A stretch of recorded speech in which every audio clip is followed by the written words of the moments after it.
ይቅርታ ልጠይቅ ነው የመጣሁት። ሱሱ ነኝ መሐመድ። እሺ ምን አለስ? አይ እኔ ምንም የለኝም። ይቅርታ ልጠይቅ ነው የመጣሁት። የምን ይቅርታ? ይቅርታ ነው ማለት እና አጥፍቼ ነበረ። ኦዲየንሱን ነው እኔን ነው ሌላው ሁላችሁንም ነው። እዚህ ያሉትን ሁላችሁንም ከዚህ ያሉትን ሁላችሁንም ነው ይቅርታ ልጠይቅ የገባሁት። ሄደሽባቸው ነው? ምን አልክ? ምን አድርገሽ? አንቺ አይ ቲንክ ሱሱ ነኝ ማለት አንተ አታውቃትም። የሆነ ጊዜ የሆነ ወሬ ስታወራ ሰማ መሰለኝ፣ ሪከርድ ደረሰኝ መሰለኝ። ምን አጥፍተሽ? እፎይ በውስጥ አውርቶኛ ምናምን ብለሽ ያወራሽ ልጅ ነሽ? አዎ እኔ ነኝ። ፎቶ ምናምን ተለቆ ምናምን ያልኩት እኔ ነኝ። አንተ አታውቃትም፣ ሰምተህም አታውቅም። አንተ ጉድን ነሽ፣ ሰምተህ አታውቅም። ኤልያስ እሺ፣ ቀጥል።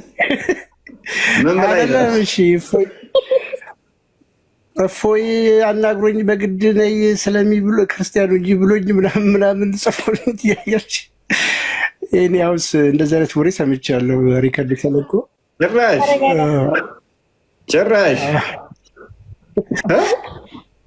ጭራሽ በግድ ብሎኝ እፎይ እኔማ መቼም ላፎን እንጃልኩት በግዴታ ብሎኛል ነው ያልኩት። ተረጋጋ።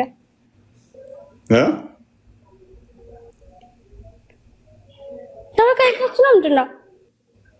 ምን አልሽ?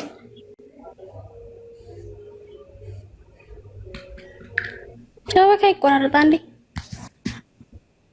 አሁን ይሰማል። አሁን ይቅርታ አድርጉልኝ። እሺ ኧረ ችግር የለውም። አስበሽበት ነው ወይንስ እንደዛ በይ ብለውሽ ነው? ጥፋትሽን ግን ንገሪኝ እስኪ ይቅርታ ለማድረግም። ተው ልኖርበት አይደለም። በቴሌግራም ያኒ መጠመቅ ፈልጋሉና አስተምሩኝ ምናምን ስላቸው አፎይን ይቅርታ ጠይቅ ምናምን አሉኝ እና ለዛ ነው የገባሁት። ያው ብዙ በውስጥም ጽፌልህ ነበር ይቅርታ ግን አልመለስክልኝም። አፎይ ማለት ነው ለክርስቲያንም ነው የሚለው ለአንተም ይቅርታ ብያችሁ ነበር፣ ጽፌላችሁ ነበር።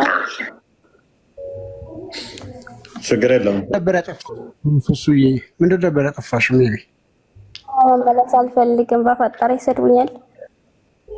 አይሰድብሽም፣ ችግር የለውም። አጥፍቻለሁኝ። ቅድምም እኮ ከእሷ ከእንትና ቤት አውርተን ነበረ፣ ተጨቃጭቀን ነው የወጣ ነው። እኔ አጥፍቻለሁኝ። በቃ ጥፋቱ የኔ ነው የነሱም አይደለም። እኔ ነኝ ራሴ ነኝ ያጠፋሁት። የራሴ ሱሱ ለምንድን ነው እንደዛ ያደረግሽው? ንገሪና። ለምንድን ነው እንደዛ የተናገርሽው? እሱን መናገር መቻል አለብሽ። ይቆጣው እንዲሁ ሰይጣን ወስሶኝ ነው። አይ አይደለም፣ እንደዛ ሰይጣን ወስሶኝ ነው። መጀመሪያ የተናገርሽው ነገር አለ። ፎይ በውስጥ ፎቶ ይዞብኝ ምናምን ያልሽው ልጅ ነሽ አይደል? በግድ ክርስቲያኑ ብሎኝ ያልኩት ነው። ምንድን ነው ያልሽው? ፎቶ ላፎይ ሰጥቷን ያልኩት ነው። አዎ። ስለዚህ ለምን እንደዛ አልሽ ነው? ማን ነው እንደዛ እንድትይ ያደረገሽ? ወይስ ከራስሽ ከውስጥሽ አውጥተሽ ነው እንደዛ ያልሽ? እሱን ግልጽ አድርጊው። ራስሽ ነሽ? ኦኬ። የ15 ዓመት ልጅ ምናምን ስትባይ የነበረው የፎይ ሞዴሬተር ደግሞ ያስፈራራሽ የነበረው የተባለው ያ ግብፃዊ ሰው እንትን የተባለው ቪዲዮ ያንቺ ነው አይደለ? ጀነራል ሲል የነበረው ጀነራል ሲል የነበረው ሰው ግን ሌላ ነው። በቃ እኔ አጥፍቻለሁኝ። በሁሉም ነገር ያጠፋሁት እኔ ራሴ፣ እነሱም አላጠፋሁም። ያጠፋሁት በሁሉም ራሴ። እንግዲህ ታሪኩን ካላወቀው አላውቅም። ፎይ እኔም ነበርኩበት። አይ ቲንክ የኔን ስም ገብቶበት ነበረ። የቃል ስጋ ሆነ ኤልያስ ችግር የለውም። እኔ የሆነ በጨረፍታ ሪከርዶች ልከውልኝ ሰምቻለሁ። እፎይ እንኳን አልሰማም። ያው እዚህ ስማች ቦታ የሚሰጠውን ጉዳይ አለ፣ ቦታም አልሰጠነውም። እኔ እፎይ ሰምተህም አታውቅም ይህን ኬስ? ኧረ በቃ ምንም እየገባችሁኝም አይደለም እየተረዳኋችሁም አይደለም። ኤልያስ ተማሪ ፈጠራችሁ ተባሉኝ ሁላችሁ ማዚ ያላችሁት ማለት ነው። ኧረ ችግር የለውም። ከዚህ ያላችሁት ሁላችሁ ችግር የለውም። እኔ ጫንቃዬ ቀላል ነው። ጫንቃዬ እኮ ከባድ ነው። እንኳን አንቺንና የስንቶቹን ስድብና ትችች እየዋለሁ። ይህ ጫንቃ ቀላል መስሏችሁ ነው እንዴ? መጅሊሱንም የተሸከመ ነው።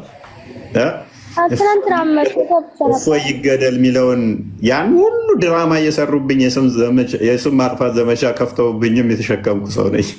እንኳን አሁን አንድ ግለሰብ እንኳን ማላውቀው እዚህ ስማይ ነው ሊያሳደረብኝ አምባሳደሮች ጀምሮ ሲጽፉብኝና ሲሄዱብኝ የነበረውን የዛሬ ዓመት ኦልሞስት 2 ወር ምናምን ቀረው ታስታውሳላችሁ። እሱንም ተሸክመነዋል እና ጥሩ ጫንቃ አለን።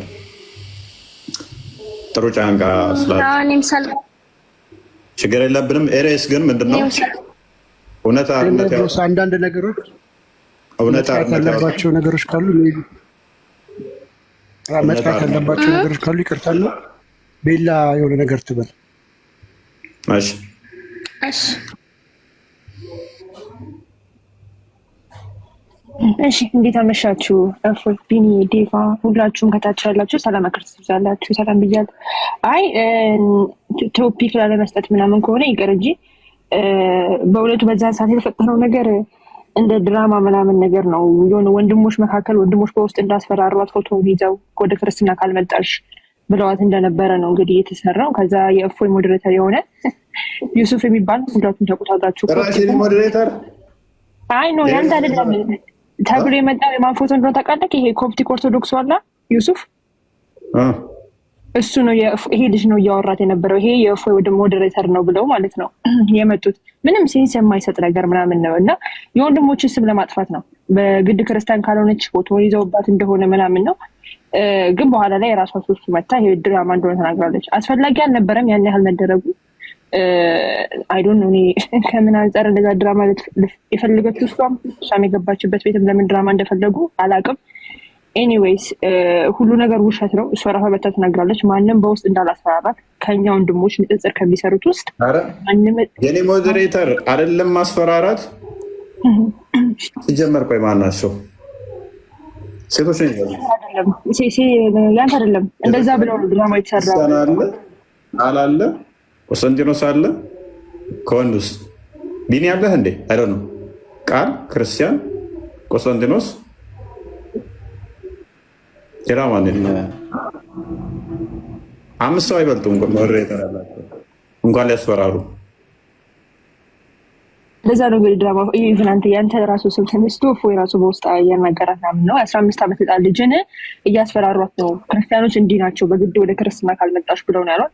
ይህ ውሸት ነው። ማንም ንጽጽር ላይ የሚሰሩ ወንድሞች አንድም ያናገራት የለም። እሷ መታ ተናግራለች ማለት ነው። ስለዚህ ሱሱ አሁንም እንግዲህ ውሸት እንደሆነ ከተናገረች መማር የምትፈልግ ከሆነ መማር ትችላለች። ክሊል ለማድረግ ነው አንተ በለበት። እኔማ በቴሌግራም አናገረችው ነበረ። ይቅርታ ጠይቅ ምናምን አለኝ። ትናንትና ገብቼ ነበረ። ያው እሱ እያወራ ነበረ። ወጣሁኝ።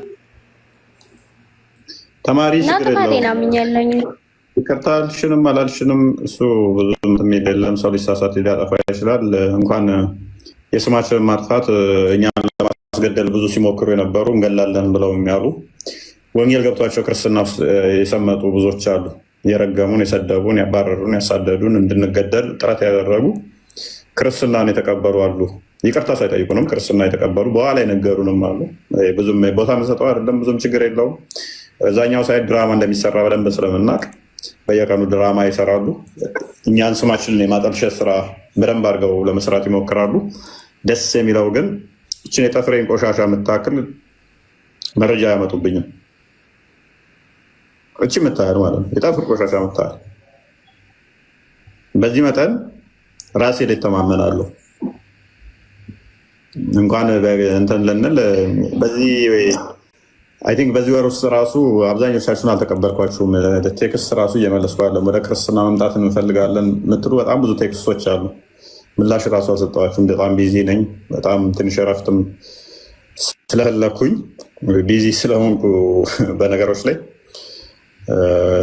ከራሴ ላይፍ ጋር በተያያዘ ማለት ነው። አንዳንድ ምክንያቶች ቢዚ ስለሆንኩ በጣም ብዙ ቴክስቶች አሉ። በጣም ብዙ ቴክስቶች በየቀኑ የሚመጡ ለእነሱ ምላሽ አልሰጠውም። መምጣት እንፈልጋለን፣ መማር እንፈልጋለን፣ መጠመቅ እንፈልጋለን የሚሉትን እንኳን ምላሽ አልሰጠዋቸውም። እንኳን ቴክስት ያደረጋችሁልኝ ከስር ሆናችሁ የምትማሩ ታውቁታላችሁ። ምላሽም አልሰጠዋችሁም። እንኳን ያላ ልጆች ነን ያላ ልጆችና ወዳጆች ነን አሉ አይሁዶችና ክርስቲያኖች። እንግዲህ ቻሌንጅ እያደረገን ነው። ታዲያ በኃጢአታቸው ለምን ያሰቃያችኋል? አይደላችሁም። ኃጢአት ከሰራችሁ ይቀጣችኋል። ስለዚህ ልጆች አይደላችሁም። በደንብ አስተውሉ ይህን ክፍል። አይሁዶችና ክርስቲያኖች እስካሁን ያለው ሱራ 72 ቁጥር 3 ላይ ሱራ 6 ከ100 እስከ 101 የተመለከትናቸው አላህ ሚስት ከሌለው ልጅ እንደማይኖረው ነው ያየ ነው። ይሄንኛው ክፍል ደግሞ ሌላ ችግር አለው። ሱራ 9 30 ላይ ደግሞ ምን አይነት ችግር አለው መሰላችሁ? አይሁድ ኡዘይር ያላ ልጅ ነው ያለች፣ ክርስቲያኖች አልመሲህ ኢሳ ያላ ልጅ ነው አሉ። ይህ በአፎቻቸው የሚናገሩት ቃላቸው ነው። ከዚህ በፊት የጠመሙ ቃላቶችን ሰዎች ያመሳስላሉ። አላህ ያጥፋቸው፣ ከእውነት እንዴት ይመለሳሉ የሚለው እሱም ስህተት ነው። ምክንያቱም ኡዘይር ያላ ልጅ ነው ብለው አይሁዶች አያመልኩም። 3 በሉ። ሱራ አልአንቢያ ቁጥር 17 ላይ ደግሞ መጫወቻን ልንይዝ ብንሻ ልጅና ሚስት ማለት ነው ከኛ ዘንድ እንይዝ ነበር ይላል። ይሄም በጣም ችግር ያለበት ክፍል ነው። እንዴት ነው አላህ ከፈለገ ከሱ ዘንድ መጫወቻ ልጅና ሚስትን መያዝ የሚችለው የሚፈልገው? 4 በሉ። ስለ ልጅና ሚስት የተጠቀሱ ጥቅሶች መጫወቻ ብሎ ያስቀመጣቸውና ሚስትና ልጅን ከፈለገ ከሱ ዘንድ እንደሚይዝ ተፍሲራቶቹ ደግሞ ጃለሌ ለምሳሌ ቆንጆ ከሆኑ ጡታቸው ከማይረግበው ከሁር ላይ አይኖች ከእነሱ ጋር ተጋብቶ መውለድ ይችላል አለ ይላል። ሊትራሊ እንደ ፍጡር ነው ያደረገው። እናንተ ለምሳሌ ዶሮ የምታረቡ ከሆነ እኔ ብፈልግ እኮ አንደኛይቷን ቄብ ዶሮ አግብቼ ከሷ ወልዳለው አትሉማ እንዴ? እንዴት አይመጣውማ? የታይፕ ልዩነት እኮ አለን፣ የምድብ ልዩነት አለን እኮ።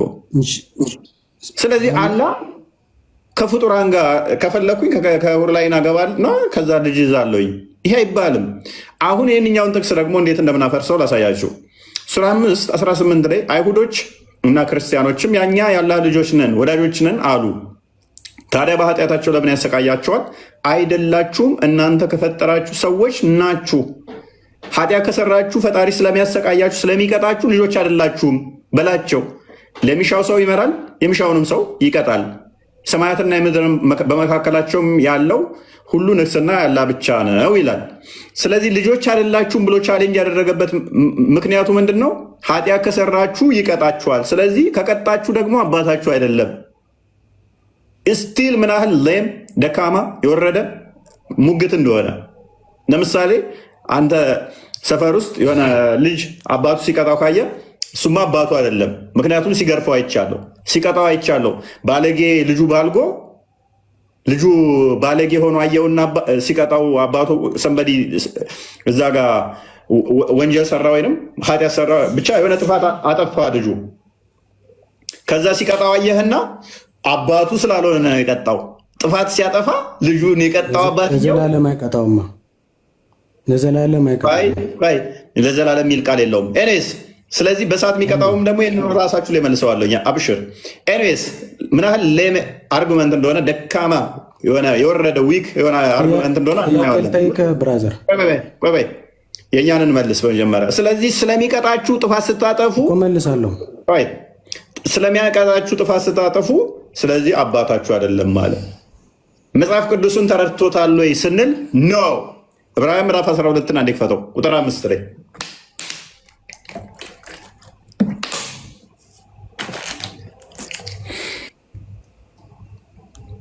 መጽሐፍ ቅዱስ ግን ምን ይለናል? ስለዚህ ቁጥር 5 ነው ያልኩህ።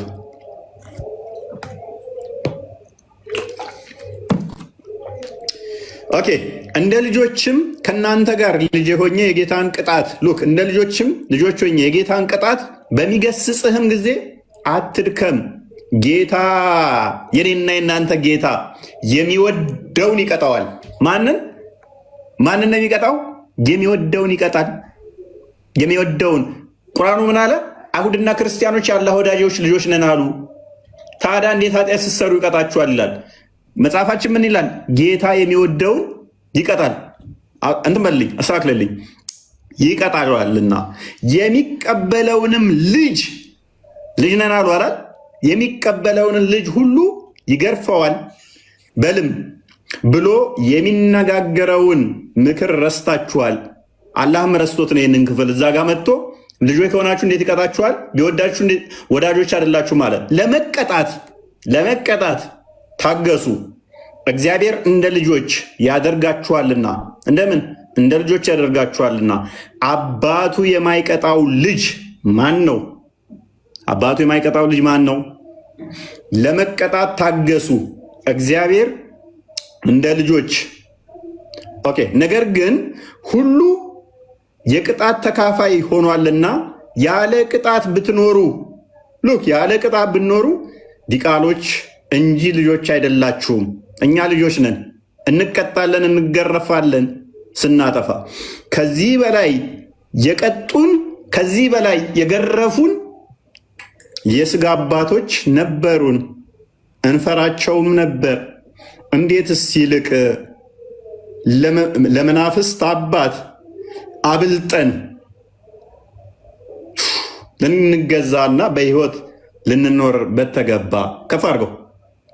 እርሱ መልካም ሆኖ እንደታያቸው ለጥቂት ቀን ይቀጡን ነበር። እነርሱ ለመልካም ሆኖ እንደታያቸው ለጥቂት ቀን ይቀጡን ነበርና እርሱ ግን ከቅድስናው እንድንካፈል አምላካችን ከቅድስናው እንድንካፈል ለጥቅማችን ይቀጣናልና ይቀጣናል።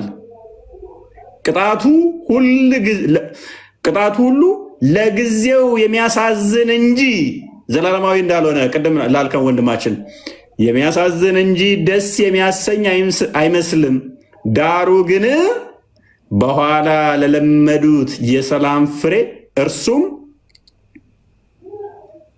ጽድቅን ያፈራላቸዋል። ስለዚህ የላሉትን ልጆች የሰለሉትንም ጉልበቶች አቅኑ ይላል። ደግመህ እኔ ቤት አገባትም ቆስጠንጢኖስ እንደዚህ እየከፈትክ መከራዬን ያሳየኝ፣ ክርስቲያን ይማረኝ። ኤኒዌይስ ስለዚህ እኛ እንገረፋለን፣ ምንቀጣለን። ምንገረፈው ምንቀጣው ግን ለራሳችን ጥቅም ነው። አምላካችን ይቀጣናል፣ ይገርፈናል፣ ይቀጣናል። አያችኋ? ቁርአኑ ግን ምን አለ? የሚቀጣችሁ የሚገርፋችሁ ከሆነ አምላክ አይደለም፣ እናንተ ልጆች አይደላችሁ። መጽሐፋችን ምን ይላል? ምገርፋችሁ ምቀጣችሁ ስታጠፉ ለእናንተው ጥቅም ነው። ዛሬ ብቆነጥጣችሁም ብገርፋችሁም ዘላለማዊ ደስታዬን ልሰጣችሁ ነው። ዘላለማዊ ደስታን እንድታገኙ ነው። አያችኋል? እነሱ ጋር ያመጣው ቻሌንጅ ምናል ውድቅ እንደሆነ አባትህ ስቅም፣ ስዘሙት፣ ስሰርቅ ዝም ብሎ ይመለከትሃል። ለምን? አባት ስለሆነ እንደዛ መሆን አለበት እያለ ነው ቁርአን። ከቀጣ ግን አንደኛው አባት ደግሞ ልጁ ገና ዝሙት፣ ሌብነት፣ ስርቆት፣ ወንጀል ሲሰራ ከገረፈው ገርፎታል። ስለዚህ አባቱ ስለሆነ አይደለም፣ አባቱ ስላልሆነ ነው የገረፈው። ጥያቄ መጠየቅ ይቻላል? ኦልራይት።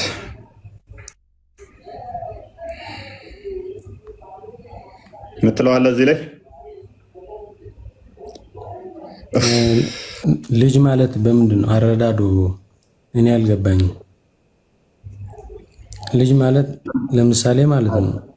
እሺ ኢየሱስ ቅድም ጥቅስ አውጥታ ነበረ።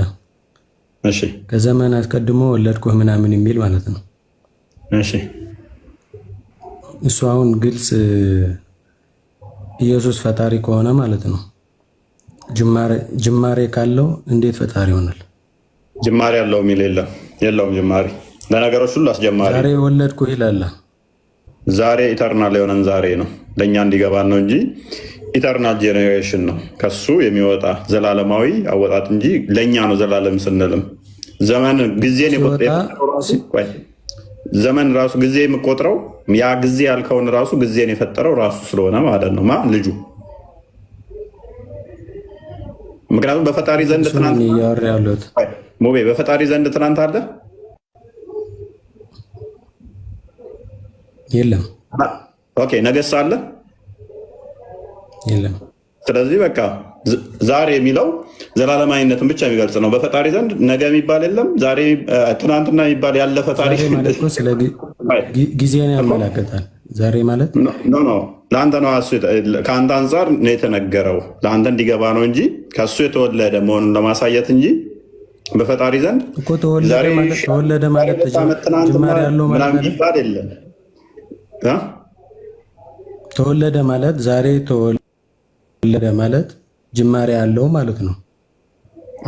ዛሬን ራሱ የፈጠረው ራሱ ነው አልኩህ እኮ ማቃል እኮ ዛሬ ወለድኩ ይላል። ለምሳሌ እኮ ዛሬ መቼ ነው? እሺ ዛሬ መቼ ነው? ዛሬ ማለት ብቻ ስታርት ታይም ነው። ዛሬ መቼ ነው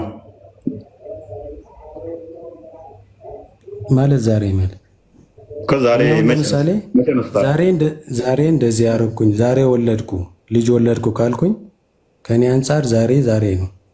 ከኔ አንጻር ማለት ነው። ስለዚህ ዛሬ መቼ ነው የጀመረው? ዛሬ መቼ ነው የጀመረው? አሁን ልጅ ከወለድኩበት ቀን ጀምሮ ዛሬ የሚለው ዛሬ ራሱ የጀመረው መቼ ነው? ሰማይና ምድር ከመፈጠሩ በፊት ተፈጠረ በኋላ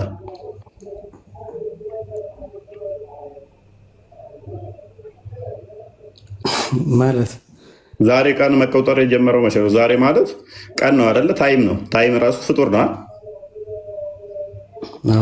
መቼ ነው የጀመረው ዛሬ የሚለው ቃል?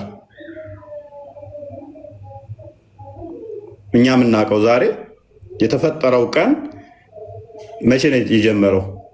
ሰማይና ምድር ከመፈጠሩ በፊት ነው ወይንስ ከተፈጠረ በኋላ ነው ዛሬ የሚመጣው?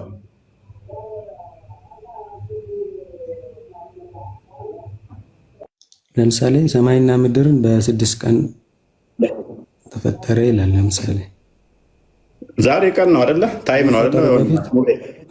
ግልጽ ላድርግልህ። ዛሬ ማለት ቀንን ነው የሚያመለክተው አይደለ? ቀን ደግሞ 24 ሰዓት ምሽትና ንጋትም ማለት ነው አይደለ?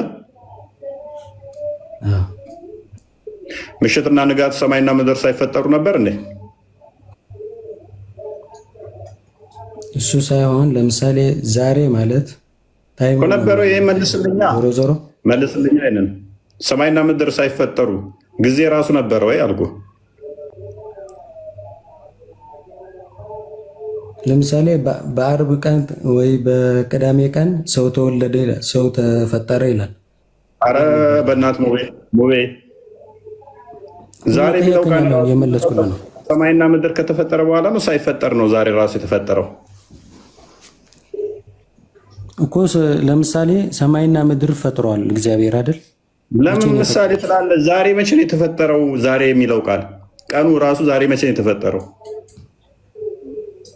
ይሄ እኮ ስላልገባኝ ነው። ዛሬ ማለት ታይምን ነው የሚያመለክቱ አይደል? ያ ታይም መቼ ነው የተፈጠረው? እሺ ታይም ባልከው ታይም የተፈጠረው በደንብ ግልጽ ላድርግለት። ታይም ራሱ የተፈጠረው መቼ ነው? ሰማይና ምድር ከተፈጠረ በኋላ ወይንስ ሰማይና ምድር ሳይፈጠር ታይም ነበር?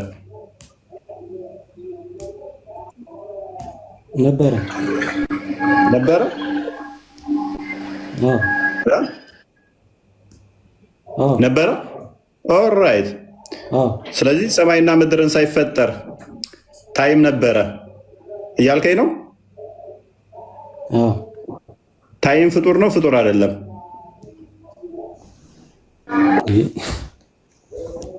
ታይም ፍጡር ነው ፍጡር አይደለም? ምን አይነት ጥያቄ ነው? አሁን እኮ ስለ ጥቅሱ ያወራን አይሰማም? ይሰማል ነበር አልከኛ። ምክንያቱም ሰማይና ምድርን በፈጠረበት ቀን ውስጥ ነው እንጂ ታይም የሚመጣው። ታይም ራሱ የምድርና የፀሐይ ዛቢያን መሰረት አድርገህ ምድር በፀሐይ ዙሪያ የምትዞረው መሰረት አድርገህ የምትቆጥረው ስለሆነ ምሽትና ንጋትን ፕሊስ አንድ ቀን 2 ቀን የሚለው የሚቆጠረው ራሱ ምሽትና ንጋትን መሰረት አድርጎ ነው። ሰማይና ምድር በሌሉበት ፀሐይና ጨለማ በሌለበት ላይ ዛሬ የሚለውን ቀን ከቆጠርከው ሜይ ቢ እናንተን አስተምሮ አላቅም። ስለዚህ አላህ በ6 ቀን አይደለም ፈጥሮ የጨረሰው ፍጥረትን። ምክንያቱም ጊዜን ራሱ ሰማይና ምድርን ሳይፈጥር ጊዜ ይቆጠርለን ነበር ማለት ነው። አምላክ ጊዜ የሚቆጠርለት ከሆነ ደግሞ እሱ ፍጡር ነው የሚሆነው። ትሪሊየን ዓመት የሚኖር ቢሊየን የሚሆን ጊዜ ወደኋላ የሚቆጠርለት ከሆነ ፈጣሪ ፍጡር ነው ማለት ነው። ስለዚህ ዛሬ ወለድኩ የምትለዋ ኢቭን ከአጥቢያ ኮከብ አስቀድሞ ፍጥረት ሳይፈጠር አስቀድሞ የተወለደ በአምላክ ዘንድ ትናንትና ስለሌለ በአምላክ ዘንድ ደግሞ የዛሬ ዓመት የዛሬ 2 ዓመት የሚባል ስለሌለ ያን የሚያጠቁም የሚያሳይ ነው። ሁሌም ዛሬ የምትለዋ ለዛ ምገባ ነች። ታሪክ የሚባል ነገር ስለሌለ ማተር ስለማለት ነው። ዛሬ ነገ ትላንት የሚለው ታይም አይደለም። በእስልምናው አይደለም ሙቤ፣ በእስልምናው አይደለም። በእስልምናው ታይም እንደሚቆጠርለት አውቃለሁ። በእናንተ በእኛ የለም። ትናንትና ትናንት ወዲያ የሚባል ነገር የለም። ካለ አሳየኝ። ለምሳሌ ማለት ነው ሰማይና ምድርን ምሳሌ አይደለም ቀን ፈጠርኩ ይላል። እሱንማ ነገርኩህ እኮ ከፍጥረት አንጻርማ ፈጣሪ በ6 ቀን ፈጠረ ተብሎ ፍጥረት ስለሆነ ነው። ዛሬ ያለው ፍጥረት ስለሆነ አይደል? አላህ ጋር ግን ሲመጣ ታይም አስቀድሞ ይቆጠርለት ነበር። ታይም ስለሚቆጠርለት እሱ ደግሞ ፍጡር ይሆናል ማለት ነው። ለምሳሌ ቁርአንን ሰማይና ምድር ከመፍጠሩ 50 ሺህ ዓመት በፊት ይቀራ ነበረ። ስለዚህ 50 ሺህ ዓመት በፊት ወደኋላ ታይም ተፈጥሯል ማለት ነው። ከዛ 6 ቀን ስጨምርበት ፍጥረት ራሱ በስንት ቀን የተፈጠረው አይታወቅም። አላህን ይህን 50 ሺህ ዓመት ከቆጠርክለት አላህ ራሱ ፍጡር ሆነ ማለት ነው። ቢ ቢኒ ማለት ትዊስት አድርጎታል ጥቅሱን ራሱ። አይ እኔ እኮ የጠየቁት ጥያቄና መልሱ የተለያየ ነው። ዛሬ የሚል የለውም። ቆይ ትዊስት አድርገዋል። መዝሙር 2 ቁጥር 7 ላይ ያለው ነው ከዛኛው ጋር እየቀላቀለ ያለው። መዝሙር 110 የሚለው ከአጥቢያ ኮከብ በፊት ከሆድ ወለድኩ ነው የሚለው እንጂ ዛሬ የሚል የለውም። አየህ፣ አትቀላቀል፣ እዛ ጋር አትቀላቀል። መጀመሪያ ግልጽ ይደረግ። እዛ ጋር 2 ጥቅሶች ነው አንድ ላይ ቀላቅለ እያመጣ ያለው። እንደዛ የሚል የለውም እዛ ክፍል ላይ። ግን ዛሬ የሚለው በምንድን ነው የሚፈታው የሚለውን እሱ እንፈታለን። ግን ፎይ የተናገረው ክፍል ላይ ዛሬ የሚላለው ቆስቲ አንብበለት እስቲ። ከአጥቢያ ኮከብ በፊት ከሆድ ወለድኩ ብቻ ነው የሚለው። ቆይ እኔን ጥያቄን በደንብ እንትን አትበል። ቆይ የተጠቀሰውን ጥቅስ ላይ ነው መልስ መስጠት ያለብህ፣ ያልተነሳ ጥቅስ ላይ አይደለም። እሱ ላይ ሀሳብ ስጥና መዝሙር 2 ቁጥር 7 ላይ ያለውን ደግሞ እንፈታላለን። ችግር የለው። እዚህ ላይ ግን ይላል እንደዛ ዛሬ የሚላለው የለውም። እሺ ችግር የለውም። ግን እዚህ ላይ ለምሳሌ አጥቢያ ኮከብ ማለት ምን ማለት ነው? ወንድም ምሳሌ ለምን የምትለው ሙቤ 10 ምሳሌ ትላለህ? ጥቅሱን ብቻ አውራ። አይደለም ልጅ ማለት የባህሪ ልጅ ነው አልክ። ለምሳሌ አጥቢያ ኮከብ የባህሪ ነው አይመለስም። አንድ ሰው ልጅ ከተባለ ይወለዳል አይደል? ወለድኩ ይላል እዚህ ላይ ለምሳሌ። እሱን መልስልሃል። እግዚአብሔር ልጅ አለው ሲባል እንደ ሰው አይነት ስርዓት አይደለም። ግን ከአጥቢያ ኮከብ በፊት ማለት ምን ማለት ነው? ከአጥቢያ ኮከብ እየተቃወመ ነበረ። የቁርአን አስተምሮ እየተቃወመ ስለነበረ ቆይ ችግር የለም አይደለም ይሄ። ቆይ እሱ ይመለስልና ቁርአኑ ትክክል እንዳልሆነ እነግራለን። ይሄ ከአጥቢያ ኮከብ በፊት አስቀድሞ ከሆድ ወለድኩ ነው እንጂ ዛሬ የሚል የለም። ግን አጥቢያ ኮከብ የተባሉት ምንድን ናቸው ወይ ምንድን ነው? እሱን ታውቃለህ ወይስ ያብራራል? እሱ እኔ እንደምረዳው የመጀመሪያ ፍጥረት ሊሆን ይችላሉ። የመጀመሪያ ፍጥረት ከመፈጠሩ በፊት ከዛ በፊት ታይም ስፔስም ስለሌለ ዘላለማዊ ነው ማለት ነው። የክርስቶስ ልጅነት ዘላለማዊ ነው እያለ ነው። ከፍጥረት በፊት የሚቆጠር ነገር ስለሌለ ከዛ በፊት ዘላለም ነው ያለው። ስለዚህ ዘላለምም ከዘላለም ከሆድ ወለድኩ እያለ ነው። ስለዚህ አሁን የክርስቶስ ልጅነት ዘላለማዊ ነው ማለት ነው። አየህ፣ ስለዚህ ምንድን ነው የሚያመለክተው? ኦኬ መውለድ ማለት በቃ መውለድ ማለት አንተ ልጅ ስትወልድ ከአንተ እንደሚገኘው ሁሉ እንደዛው ደግሞ ወልድ ከአብ ነው የተገኘው በዘላለም ማለት ነው። ቆይ በጊዜ ቅደም ተከተል ውስጥ አይደለም። ቆይ እንደዛ ልትልላት ወለድኩ ምን ማለት ነው? ቀጥታ እየመለስኩልህ ነው። ወለድኩ ማለት ከአብ መገኘቱን የሚያሳይ ነው። ያ ማለት ግን ልክ እንደተፈጥሮ በፍጥረት ውስጥ ባለው ኮንሰፕት ውስጥ አስገብተው አንደኛው አስቀድሞ ኖሮ ሌላኛው በኋላ የሚገኝ አድርገን እንዳታስቡ። በዘላለም ውስጥ የተከናወነ ነገር ስለሆነ መቀዳደም የለም ነው እያልኩ ያሉት። ያ ማለት አስገኝ ካለ እንዴት መቀዳደም የለም? ኦኬ ስማ፣ በዘላለም ውስጥ አስገኘው ነው አልክ፣ መለስክልኛው። ስማኝና ኦኬ ስማኝ። በዘላለም ውስጥ ማለት ቀን በማይቆጠሩበት ውስጥ በዘላለም ውስጥ ከሆነ አስገኝ ቢባልም መቀዳደም የለም። መቀዳደም የለም ማለት ምን ማለት ነው? በዘላለም ውስጥ የተገኘ ነገር ስለሆነ ማለት ነው። አንዱ አስቀድሞ ኖሮ በኋላ ሌላኛው መጥቶ እንደዛ አይነት ነገር አይደለም። ያ ማለት ምን ማለት መሰለ? ወልድ ማለት የአብ ቃል ነው። ቃሉ የሚገኘው ከማን ነው? ከአብ ነው። እሱ ግን በዘላለም ውስጥ ከእሱ ጋር አብሮ የነበረ ነው። መቀዳደም የለም ወይም እግዚአብሔር ያለ ቃሉ የኖረበት ዘመን የለም። ስለዚህ ከሱ ቃሉ ስለሚገኝ ልጅ ሊባል እሱ ጋር ከጥቅሱ አንዴ ስማኝ፣ ከጥቅሱ ከአጥቢያ ኮከብ አስቀድሞ ከሆድ ወለድኩህ ይላል። ወለድኩህ ምን ማለት ነው? ስለ አስገኘው ነው አለ። ስለዚህ አንድ ነገር ከተገኘ አስገኘ ያለው ማለት ነው። ስለዚህ አንተ እንደምታስበው በፍጥረት ውስጥ የተከናወነ ስላልሆነ ነገርኩህ እኮ እሱ ከዘላለም ጀምሮ ስለሆነ ይሄ በመቀዳደም የሚገለጥ ነገር አይደለም። ከዘላለም ጀምሮ ያለ ነው። ልክ እንደ ፍጥረት መቀዳደም እሱን እንኳን አነሳው። አንዴ ስማኝ። እንደ ተፈጥሮ እንደ ፍጥረት በፍጥረት ውስጥ ያለ መቀዳደም አባት አስቀድሞ ኖሮ በኋላ ልጅ እንደሚኖረው አይደለም። ከአብ የተገኘ ሲባል የአብ ቃሉ ነው። የአንተ ቃል ከአንተ እንደሚገኘው ሁሉ የአብ ቃል የተባለው ወልድ ልጁ ኢየሱስ ክርስቶስ ከአብ ነው የሚገኘውና እንደዛ ይባላል። ያ ማለት ግን በሁለቱ መካከል መቀዳደም የለም፣ የባህሪ መበላለጥ የለም። በዘላለም ውስጥ ያለ ነገር ነው የምታስብ ሁሉ ነገር ማለት ነው። እሱን ያዝ ማለት ነው። ኦኬ፣ እሱን በደንብ አድርገህ ያዝ። ሌላ ትንሽ አንድ ነገር ልበልና ቆይ፣ ይሄን በደንብ አብላላውና ይሄን በደንብ ያዘው። ከዛ በኋላ ይገባሃል ማለት ነው። እንዴት አድርጌ ለበለው ብራዘር? ኦኬ፣ እንግዲህ እስኪ ገባህ ደጋግሜ መልሱን እንዲገባው ቁርአን ያላቃል ነው አይደል? ኦኬ፣ ካላህ የወጣ ነው አይደለም? ቃሉ ነው፣ ንግግሩ ነው። ካላህ የወጣ ነው አይደለም እኮ ንግግሩ ነው። ንግግሩ ፍጡር ነው። ያላህ ንግግር ነው። ያላህ ንግግር ፍጡር ነው። አትሪቢት ነው። አትሪቢት ማለት አትሪቢት ፍጡር ነው ወይ? እኔም አንደሚዩት እባክዎትን ፍጡር ነው ወይ? ፍጡር ማለት ለምሳሌ ተናገርኩኝ፣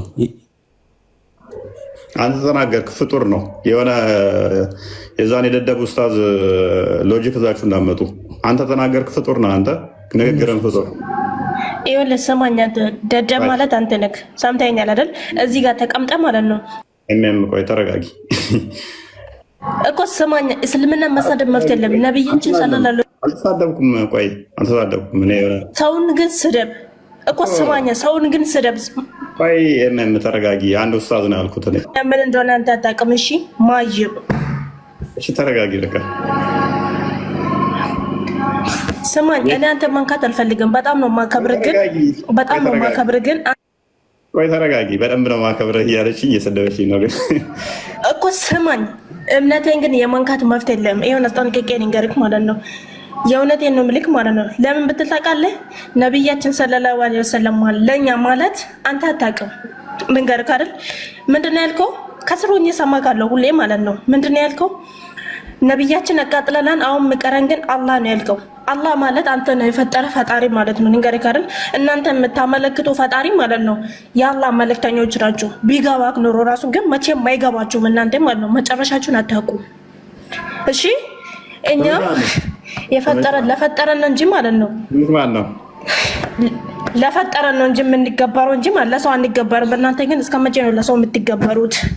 አዩ ኡስታዝን ግን የመሳደብ መብት የለም። እኔም ለሙሐመድ ትገዣለሽ አትገዢም? በጣም ነው የምገዛው፣ እገዛለሁ።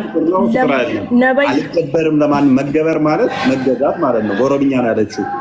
ለማንም አልገዛም። ነቢያችን ሰለላሁ ዐለይሂ ወሰለም ማለት የአላህ መልእክተኞች ናቸው። ንገርህ አይደል? እሱን አስጠንቅቄ ንገርህ። ግን እኔ ለፍጡር አልገዛም። ፍጡር ማለት ደግሞ እናንተ ናችሁ። ፍጡር ማለት እናንተ ናችሁ። ፈጣሪ ያለ ፈጣሪን እየፈጠራችሁ የምትፈጠሩት ማለት። ለመሐመድ ግን እገዛለሁ። መሐመድ ፈጣሪ ነው ማለት ነው። አስጠንቅቄ ንገርህ። ለፍጡር አትገዢም አይደለ? ፈጣሪ ስማኝ፣ ፈጣሪ ማለት አላህ ማለት ነው። እናንተ የምታከብሩት ደግሞ ማለት ነው ማረብ ኢየሱስ ነው። እኛ የትኛውን ኢየሱስ እናከብረው? እኛ የምናውቀው አንድ አላህ ብቻ ነው። ገብቶ ካለ አንድ አላህ ሁላችንም የፈጠረን ፈጣሪ ነው ያለው ማለት ነው። ግን ስማኝ፣ ግን አንተ ደግሞ ምንድነው የምታረገው? ስማኝ እኮ አንተ ደግሞ ምንድነው የምታረገው? አዳምጠኝ እኮ አንተ ደግሞ ምንድነው የምታረገው?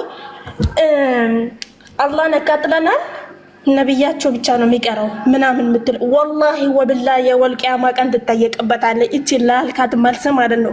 የእውነት ነው ምልክ ማለት ነው። የወልቂያማ ቀን ሁላችንም እንገናኛታለን። እዚህ ዱንያ ላይ ማንም የሚኖር ሰው የለም። ግን እውነት ነው ምል ለምታወራቸው ቃላቶች ደግሞ ማለት ነው እኔም አንተም ፊት ለፊት ያገናኘናል አላህ ማለት ነው። ያን ቀን እቺን ያልካት ቃል ደግሞ መቼም እንዳትረሳት። እሺ መቼም ቦን እንዳትረሳት። ሰው ከሰደበ የመስደብ ፍላጎትህ ነው። ግን እዚህ ጋር ተቀምጠ አላህ እንደዚህ ነው፣ አላህ አራጅ ነው፣ አላህ እንደዚህ ነው፣ ነብያቸው እንደዚህ ነው። ነብያቸው ማለት እኮ አንተ ቢገባክ አትጃጃል፣ ባይሆን አትጃጃል። በጣም እየተጃጃላችሁ ነው እዚህ ጋር ተቀምጣችሁ ማለት ነው። እምነቴን ግን የመሳደብ መብት የለም። እምነቴን አከብራለሁ፣ ግን እምነቴን አትሰድብ። ማስተማር ካለብህ እርስ በራስ ተማማሩ። ገና የተምራችሁ ያልጨረሳችሁ ሰዎች እዚህ ጋር መታችሁ ማለት ነው። እምነታችን አትሳደብ። በቃ በጣም ነው የምታናድደው። በጣም ማለት ነው የምር በጣም ነው የምታናድደው። የእውነቴን ነው በጣም ነው የምታናድደው። እሺ ቀርታ አንተ እኮ ምን ስትል ነው የተያዝከው? እኛ እኮ ስማኝ፣ ትምህርት ከቸርች የሚያስተምሩ ሰዎች አሉ አይደል? ትምህርት ከነሱ መውሰድ አለብኝ። እነዚህን ሰዎች አልቻልኩም ያልኮ ሪከርድ እኮ አለን ታውቃለህ አይደል? ስለዚህ ኡስታዝን አትሳደብ። ማን እስቲ ቆይ ማን ውሸት ኧረ እባክህ እኔ እልክልሃለሁ።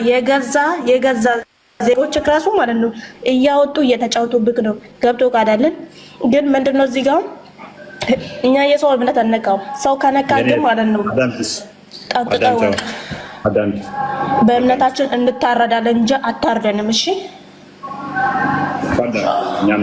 ያዳመጥኩ። እሺ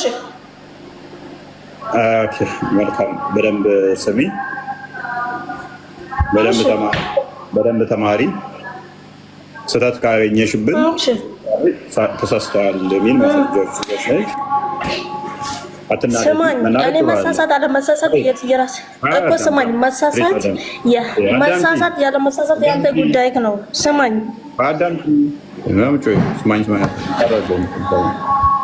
እኮ እሺ አዳምጪ በስርዓት እንደዛ ነው።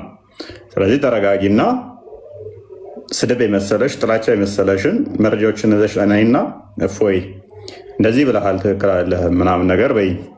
ይቅርታ የሚያስጠይቅ ከሆነ ይቅርታ ጠይቃለሁ።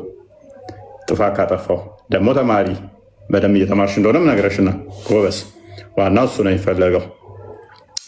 በተረፈ ሂዱ ሌላው ጋር ተማሩ። አልቻልንም እኛ አላለም